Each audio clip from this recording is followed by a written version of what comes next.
we got a big retrospective to get into, the Mario Kart retrospective, and the speculation of the future of Mario Kart. Past, present, and future. Then there's a lot to talk about because Mario Kart is a lot. Yeah, definitely. Feel free to take us in from the beginning if you want to go chronologically. I just thought we'd talk about our first experiences with Mario Kart. I mean, obviously, the series started with Super Nintendo, Super Mario Kart. This wasn't my introduction into the series. I didn't get to play it on Super Nintendo. Yeah, me 64, neither. However, Same. That was both of our introduction. Big time, yeah. Big time. And probably I don't know if it'll be my most played. It was my most played in early, younger childhood, for sure. And most played probably socially, like with other people. Yeah, if I had an overall time counter on these games, 64 and DS would be peaking the charts. But 64, I mean, the nostalgia's there with hardly anything like with that game. 64 is it's what made the franchise what it is, right? Like 64 set the standard for the camera angle, the physics, the format and everything, and just what the levels would eventually consistently be styled around, right? Like Super Mario Kart, it was just different. It was just on more of a planar situation. There was not as much elevation change. Yeah, but there's one thing present in 64 that we love, and that's the pre-rendered graphics. I'm a big fan of this. Almost wouldn't have it any other way, honestly. That contrast to me. It's something that used to not be super appealing to me, but I got older. And to me, this like lower poly 3D with pre-rendered shit on it. The rare look. It's like the rare. I just love it, dude. Look. And that's why when I talk about the build engine games, I love that clash of like the, early 3D environments with like a pre-rendered, pixel hand. I'm with you. I'm 100% with you. Something about that is just very attractive, Even as far back as like Mortal Kombat arcade games. And that's probably the most popular usage of it, and I don't ever think of that first. But that's the exact originator you're right. of this concept. Absolutely. Now, Double Dash is something you could do your whole solo podcast on, I'm sure. This is the definite Mario Kart game I have the most playtime on by far. This is a game that I completed 100%ed more than one time. So, I know the game backwards and forwards. I think it's a revolutionary concept that they brought to the franchise. I really, I think they did a lot in that game that they haven't done since. The battle mode, I think, was the best it's ever been. And just the whole like two racers to a kart mechanic.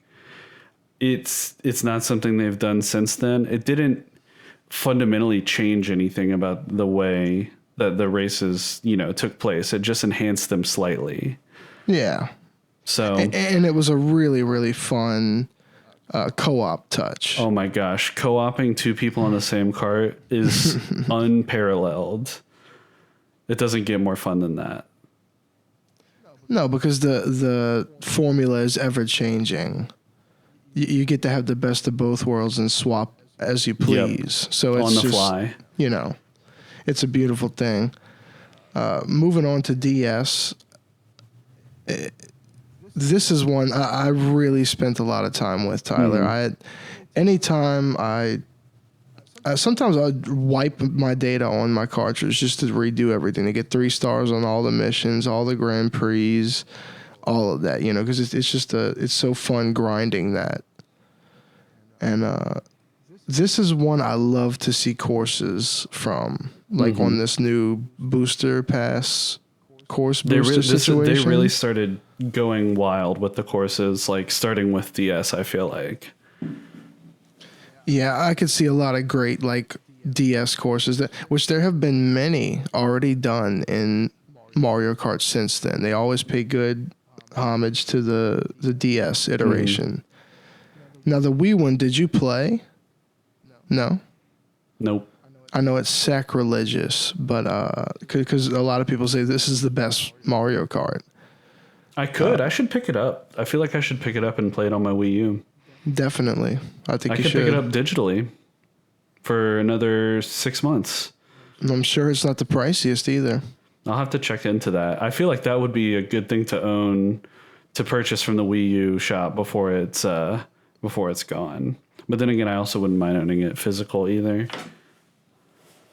I would go for physical. I mean, I feel like me. I It's can't a have Mario a hard Kart game. I can't have a hard time finding it. Like Wii and Wii U games are dirt cheap in most cases. Mm-hmm. And I'm here for that as a Wii U owner. Absolutely. I would love to play Mario Kart Wii though, and I've heard nothing but amazing things about it. we watch a lot of Summoning Salt, so I mean, Yeah. we've seen You a lot mentioned about this. the game, Yeah. and I love what I see. Now, Mario Kart 7 on the 3DS is one we both have put time into and love dearly. That I Yeah. can say. Yeah, I have a lot of time into my save file on 3DS for sure. Like Mario Only Kart just 7 recently is- though. Only in the last couple years.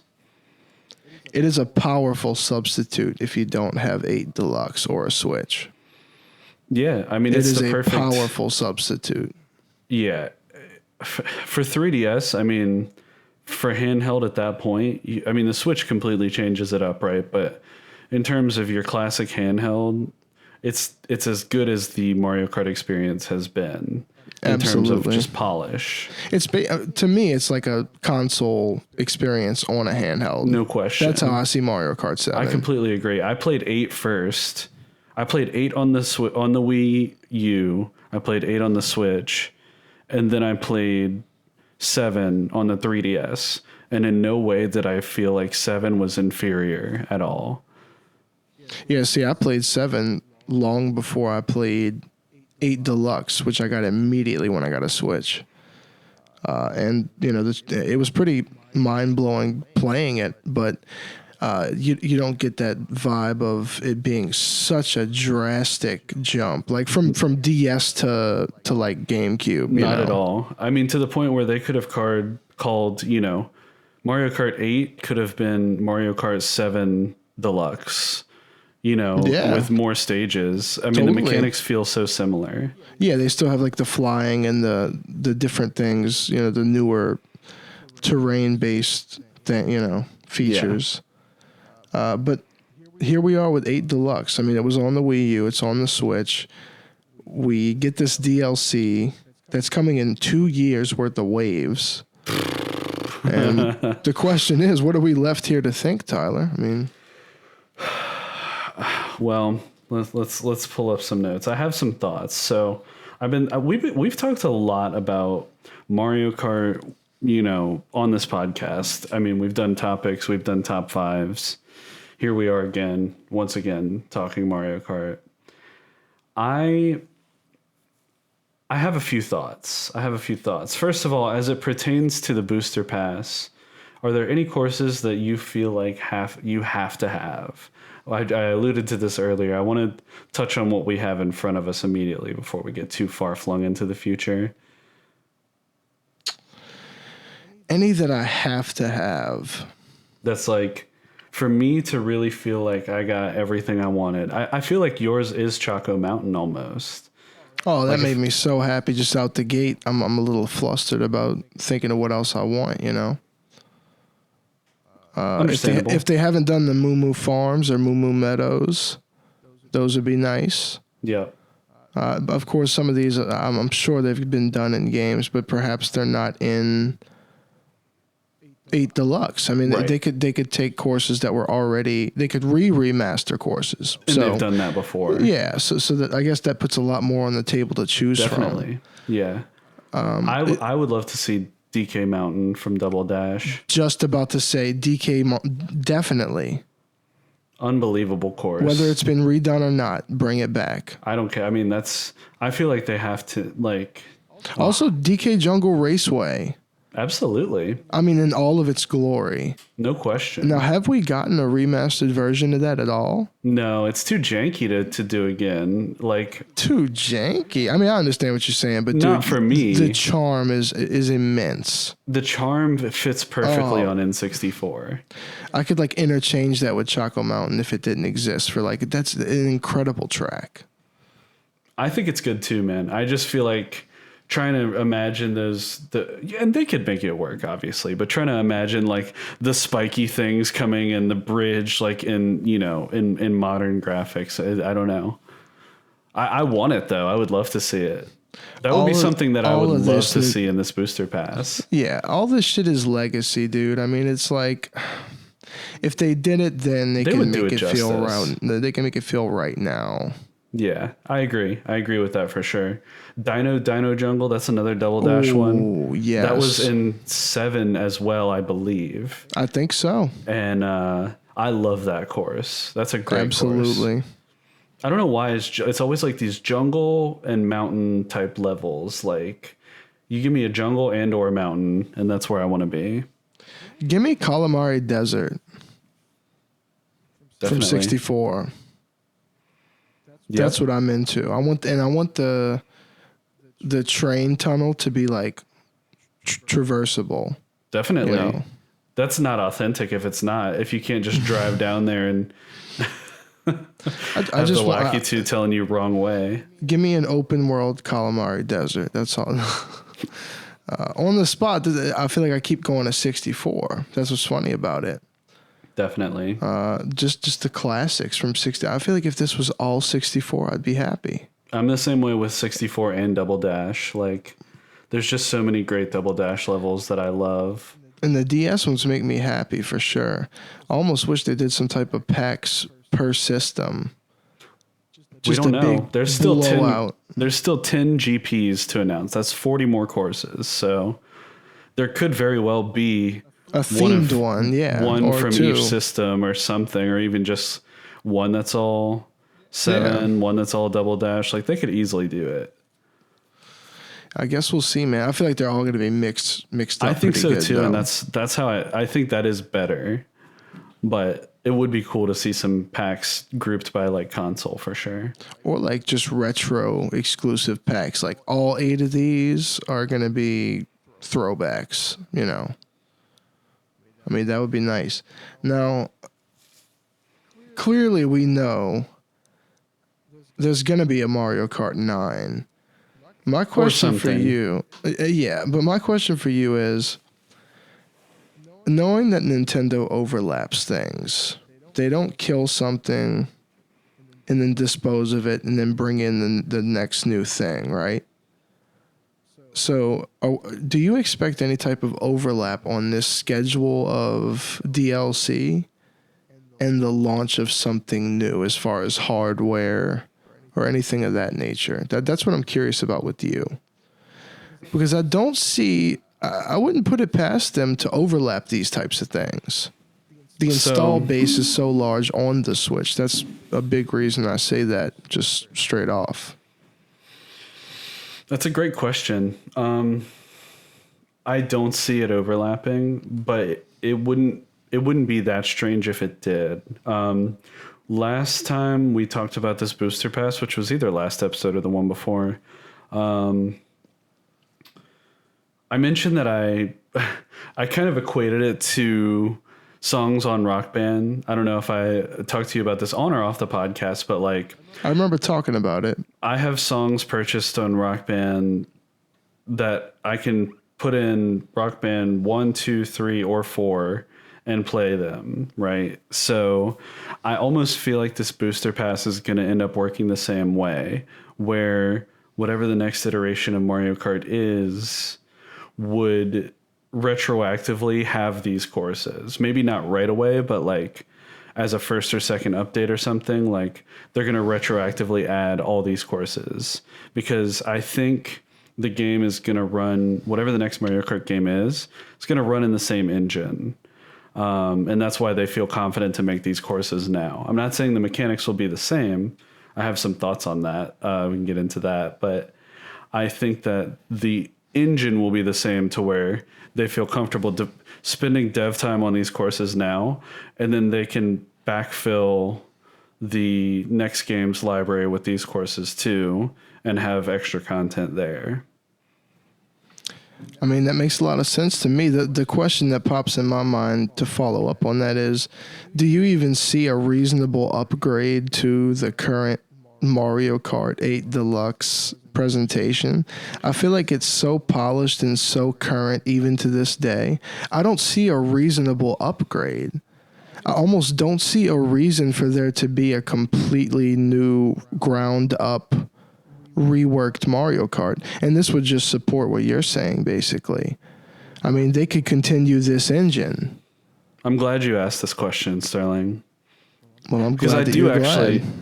I hinted just a second ago that I have a thought on what future mechanics could be like. So just picture a world where we have the Switch 2 Electric Boogaloo, and as a launch title, Mario Kart 9, or they call it something that's not 9.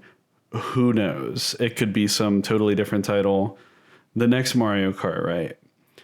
What's the?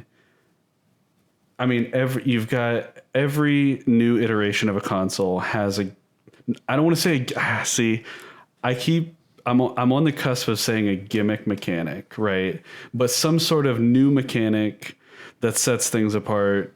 For the Switch, there was a lot of stuff, the handheld, the motion control, everything. The Wii, you had the pointing. Like, there's always something, right? So I feel like it's going to incorporate whatever that revolutionary mechanic is. And I could see, just as a sheer fanboy speculation, it being some sort of two-player mechanic whereby you have two players controlling one cart, so to speak, with two characters on it. And somehow you can, it's almost like a Double Dash style, but they're going to do more with it to where it has more dynamic gameplay. That's something that I could see happening. That's very interesting. But you see a resurgence of this Double Dash type of gameplay is what you're saying? I could see if their new mechanic is intended to be, multiplayer focused, that is something that is easy to do. Definitely. And it's also something that we see a lot of revisiting going on, right? With a lot of things. A lot of going back to the roots of these franchises. Say, for instance, you have two Joy-Cons, right?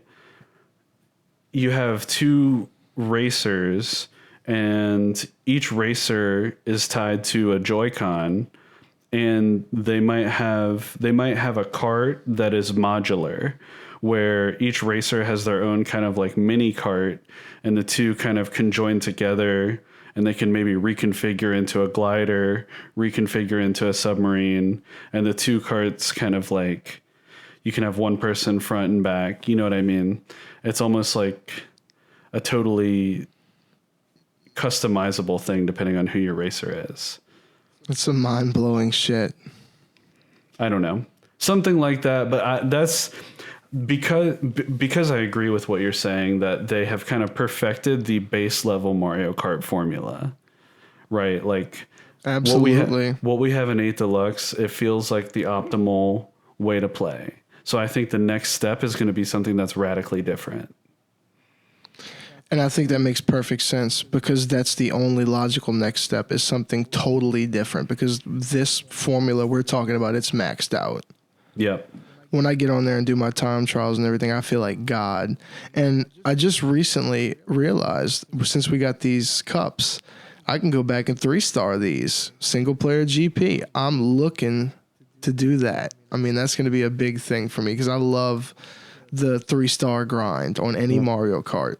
Word to the wise for a fellow co-op gamer, bro. I mean, I just did this today. Running these GPs in 2-player, you still get your stars. You do, and also you get hella coins. So I got my coins. I got my 50s done today for these 2 new courses, just because we played 50 just because that was the first one, right? And I wanted to take in the course as much as possible. But yeah, I already got my 3 stars on both on the 50. Oh shit, 50s that's the easiest shit, man. Yeah, but that was like, it was perfect for playing with my fiance, right? And just taking absolutely. in the courses. Definitely. Yeah, because we dove straight in, 150 speeding around. Yeah, and I was getting crapped on. Like, by the way, for anyone who's curious, Sterling is much better at Mario Kart than me. I can come on the record and say that. We don't have to go there. There's a lot of chance in Mario Kart and a lot of RNG involved. It never matters. I did place first every time, but that doesn't matter. There's a lot of RNG and a lot of strange things going on. That's all right. You can, that's all good, man. Everybody is better at certain things. Like I've spent a lot of time with 8 though. Like you have to think when we're talking about Mario Kart, when you get on every single one, the mechanics as far as the drifting and whatnot, completely different universes. No question. I mean, me and you were just talking about this the other day, how to this day, I mean, we've been playing 64 our whole lives, one of our favorite games, and we're still like, what the fuck even is the drifting? It's ridiculous. Yeah. So that's how radically different these games are. I've gotten so accustomed to 8 Deluxe because of the time trial grind. I was so addicted to these developer ghosts they got on all the tracks, And I'm so far through. I need to just go back and finish that. But I got obsessed with that shit, man. And the more you play this, it just becomes so rudimentary. You got to go see if there's one for Choco Mountain. Oh, there definitely will be, and I'll be crushing that big time. Let's see. The only other thought that I had on the future that so you have talked about Mario Kart Ultimate, right? Giving it the Smash treatment where almost all of the courses are available. And by the time we get to the end of this pass, we may have that to some degree. We're not going to have every course, but we're going to have a lot of courses. We're going to have something that amounts to what we talked about. So, and the thought occurred to me independently of the courses, but I was thinking, what if the next step for the kart franchise is making it more like a Smash, where instead of Mario Kart, now it's Nintendo Kart, where you have more representation from all franchises. And see, I feel like now you're clicking with my brain. They've already started this a little bit, right? When I was on the game earlier, I thought to take a screenshot. So in the game where there is 14, 28, 35, 41 characters, 6 of them are not from the Mario franchise. And I understand that those are part of the Deluxe and the DLC from the original games and stuff like that. But that's a pretty good chunk, right? I mean, and that's a lot of characters just on a base level. 41 plus your amiibo or your Mii. Like, yeah. I mean, yeah, dude, there's no denying it. And just the 6 that you're talking about, it's already locked in that they've made characters in the extended Nintendo universe acceptable in Mario Kart. I mean, it's now canon. Correct. We have Animal Crossing, a whole course. We have a whole Zelda course that literally has rupees instead of coins. Yep. So they're literally... And Splatoon. And we have characters from all those games. Not just incorporating the characters, but actually letting those games shape the overall big picture, which is kind of like what Smash does. I mean, Smash has elements of every single character that is playable. There's elements of that character strewn throughout the game everywhere. Yep. And that's what people love. So I could see them still calling it Mario Kart just for that brand recognition, but having a much wider roster of characters, courses, branching out into other Nintendo IPs. if it's not a total mechanical overhaul like I was talking about, that's the other direction I could see them going off the top of my head. It makes logical sense, man. I'll tell you what, they got a quick and easy $60 from me, whatever they decide to do. No question. But it's just exciting because we've got so much of this ahead of us. Just with the booster course, you know. Definitely, man. I've really been enjoying the excitement around the booster pass. Just getting new Mario Kart courses. Like, who knows? Like, we did the math, and on average, it'll be like every 3 months we get one drop, right? So maybe who knows? Who knows what the cadence will be? Maybe they'll come out with more or less packs at a time. Like, maybe next time they would release 4. You know what I mean? Yeah, they should do like a Netflix thing, and every month maybe have a theme. You could put out like 4 Animal Crossing courses, you know? Yeah. For the month, you know, shit like that. I don't know. I love it. I feel like they could take 8 Deluxe and just run with it for another decade. That's just how I feel. Just call it 9. You can keep the same engine and just put all new courses in it, and then give us the library of 8 courses and like of 8 deluxe courses if you have save data for it, and the booster pass if you have that. Like, and then you really have like, that's a fair compromise. Yep. Yeah. You have like, I mean, the base game of 9, you could have like 7, six GPs of new content, 2 GPs of old content, and then the libraries from the booster pass and 8 deluxe. Like, that's a lot of courses. Yeah, and we have the expansion pack, but if they were like, oh, you got to buy it outright for it to carry over, we drop 30. Oh, it's $24.99. We drop that all day long. Oh, the booster pass? Yeah, just to make it, movable to whatever the new one was. Yeah, I think that's a small price to pay. It seems like how the expansion pack works is like the SKU for the DLC is still the same. You know what I mean? Like, you could still purchase it though. It's downloaded because there's an option that pops up on the left that says this software is included with the expansion pack. Okay. See what I'm saying? Yeah. So either way, when you have the expansion pack, there's a special option that pops up that kind of diverts you from purchasing it. But that's not to stop you from purchasing it outright and having it, Yeah, that's true. individually owned. Now, I imagine if you have the expansion pack, it's not going to be that big of a deal. But they just, they want you to be paying to have it. So we'll see how it plays out. But I'm excited to talk about these waves. To answer your original question, I don't necessarily think that they'll come out with the next main series game before this pass is over. But I could be wrong. I don't particularly think that they're going to do that, but that's just the end of next year. I just don't see it. Yeah, but maybe I'd be hype if they did. It's going to be hype times no matter what, dude. We're still sitting here waiting on Steam decks. No question. There's infinite racing games we can play in the meantime on there.